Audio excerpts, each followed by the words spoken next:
C'est incroyable. Regardez très bien cette image. Vous l'avez certainement remarqué. Il s'agit d'un Gando Piquet, le fan premier des Lions Indomptables. Il vient d'être arrêté lors de sa descente d'avion de la Côte d'Ivoire. Je suis donc tombé de nuit lorsque j'ai lu cette information de Actu Cameroun. Lisons ensemble. Gando Piquet a été interpellé par la police dès son arrivée à l'aéroport international de Douala. L'homme de 72 ans, également connu sous le nom de la mascotte des Lions Indomptables, a été appréhendé avec ses collaborateurs à leur descente d'un vol Air Ivoire, suscitant l'émoi de nombreux fans. Selon les informations recueillies, l'interpellation de Gando Piquet serait liée à son appel à l'aide lancé lors de son séjour en Côte d'Ivoire où se déroulera la CAN 2023 de football, où se déroule en fait.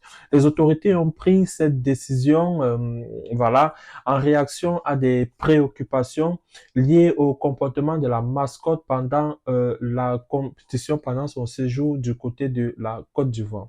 Alors, j'aimerais poser une question. Mais avant de poser la question, rappelons que Gando lui-même a confirmé qu'il a bel et bien été interpellé du côté de l'aéroport et il a également dit qu'il trouvait cela normal vu comment il s'est comporté et tout. Il trouvait normal que voilà qu'il s'explique parce que dit-il, on dit qu'il a déshonoré le Cameroun et il fallait donc qu'il s'explique pour livrer sa version des faits. Alors la question que j'aimerais poser c'est est-ce que au final un Camerounais, pour si peu, on peut déjà happer un Camerounais, mettre la main sur lui, est-ce qu'au final un Camerounais qui se trouve à l'étranger n'a pas le droit de crier au secours, à l'aide, si il est en danger ou alors si il ne trouve pas voilà, un moyen de s'en sortir. Est-ce que c'est comme ça que le Cameroun va fonctionner désormais?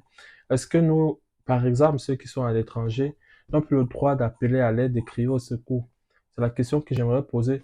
Répondez dans les commentaires et puis on va discuter, on va échanger.